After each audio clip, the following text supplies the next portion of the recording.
This is Tom Fox. Welcome to Outs and Rants from Everything Compliance, episode 97. Today we have Jonathan Armstrong, Matt Kelly, Tom Fox, and Jay Rosen. I know you'll enjoy this episode, a production of the Compliance Podcast Network. So we're going to now turn to our fan favorites of Outs and Rants, and we'll keep the same order. So, Jonathan Armstrong, do you have a shout out and or rant for us? I have a shout out, and it's for Marina Ovsyannikova. And who's she? Well, she's the news editor of Channel 1 TV who appeared behind her anchor with a sign telling the Russian people that they were being fed lies on the war in Ukraine. And it's somewhat personal for me. I was in Moscow working in 2013 when I think we had the first taste of this power grab from Putin.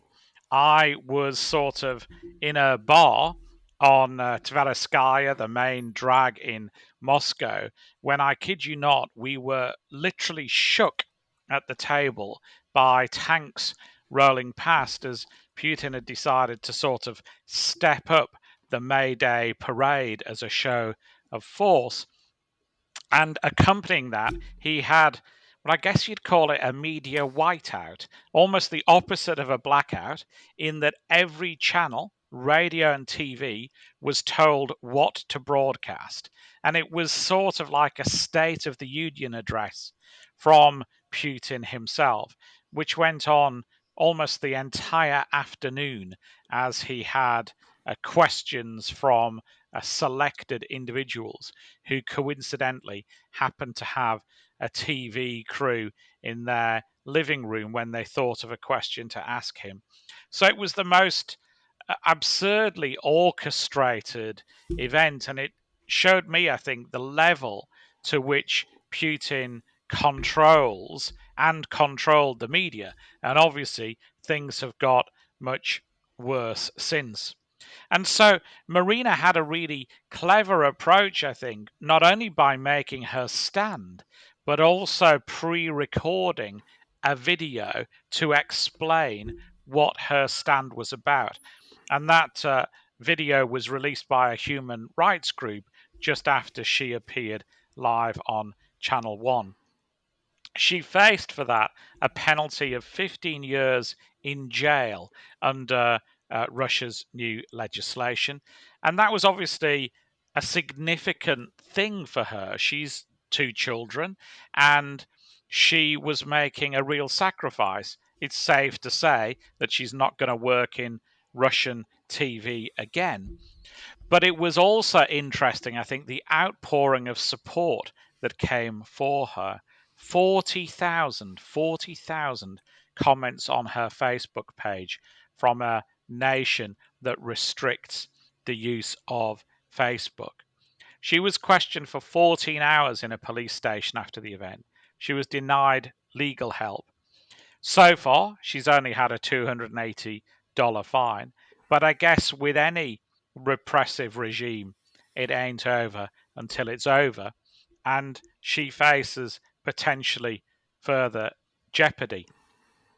But the important thing, I think, to say is that Putin has said that at this time he's looking for true heroes of the Russian nation.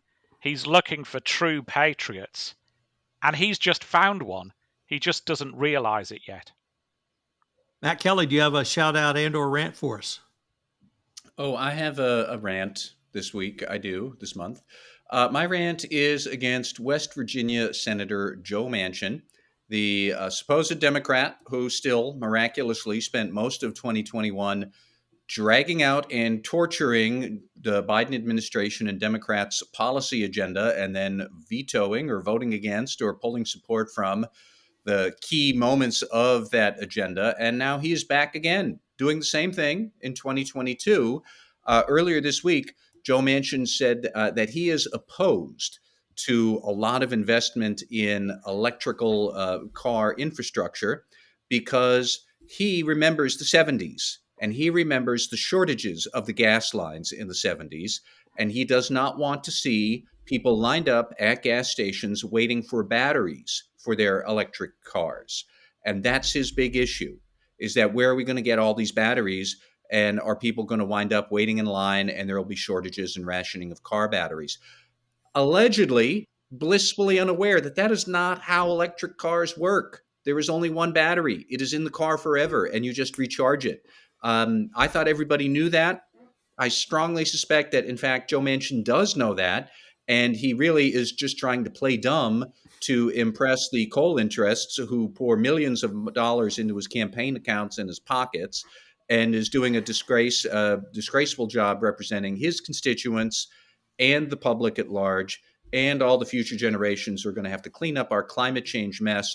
And here's this guy coming up with this wackadoo understanding of how electric cars supposedly work, when in fact that is not at all right. So Manchin, please either get with the program, be honest about what you do know, or just get out of the way and get on with letting the rest of the government take climate change seriously and governance seriously, and stop playing these dumb games with people like what you did this week with the car batteries. Ridiculous. So I'm going to rant this week about Texas Attorney General Ken Paxton. I previously talked about his corruption, his allegations that the laws of the state of Texas don't apply to him because he's an elected official, but he's taken it an even step further this week. The background to this is the governor of Texas, Greg Abbott, decided that transgender children are not only inherently evil, but that parents who support their transgender children by allowing them to trans are committing child abuse. And he directed the state child protective service, CPS, to begin investigations of any parents who allow their children to transition to a different gender. 8 investigations were opened, and those families went to court to stop those investigations. There's no law in Texas that prohibits that, and the CPS was instructed not to follow their own procedures for investigation of child endangerment. And the state district judge granted an injunction against the state of Texas and the attorney general. And in Texas, when you get a temporary injunction, is because the court believes you will ultimately prevail at trial. So it's a high burden. It's pretty strong if you get it. And Ken Paxton said, you know what? I'm the attorney general. That doesn't apply to me. I'm going to appeal it. And so for one more time, our attorney general has held himself above the law and says these investigations will continue. So, Ken Paxton, you continue to not only be corrupt, but you continue to violate the laws of the state of Texas. Jay Rosen, what do you have for us? I will keep us in the great state of Texas, Tom, and I have a rant that's going out to Mark Cuban, Shark Tank maven and owner of the Dallas Mavericks. Former Dallas Mavericks general manager Donnie Nelson has sued the team, alleging that he was fired because he had reported a sexual assault and harassment incident. The lawsuit alleges that Jason Luton, Mark Cuban's chief of staff, sexually assaulted Nelson's nephew at the NBA All-Star Weekend in Chicago in 2020. Nelson in his lawsuit says that Jason Luton, described in the lawsuit as Cuban's right-hand man who still works for the team, assaulted and harassed Nelson's nephew in a hotel during the 2020 All-Star Weekend in Chicago.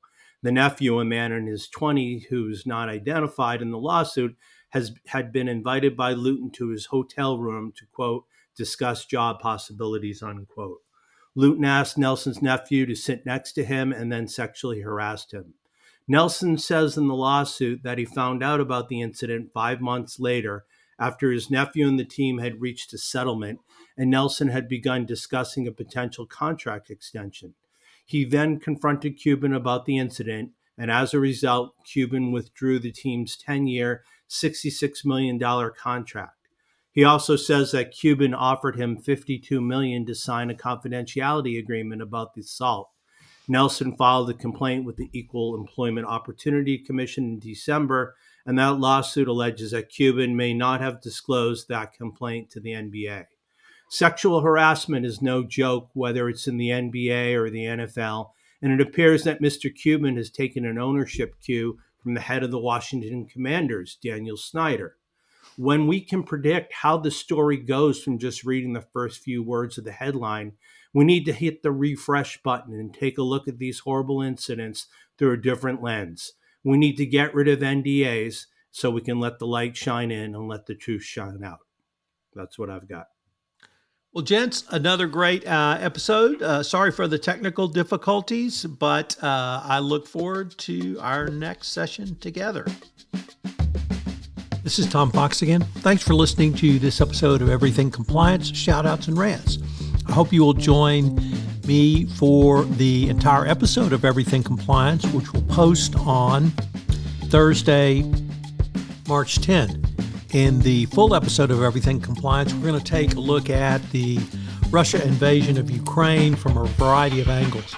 I know you will find it interesting and informative. Everything Compliance, Shoutouts and Rants is a production of the Compliance Podcast Network.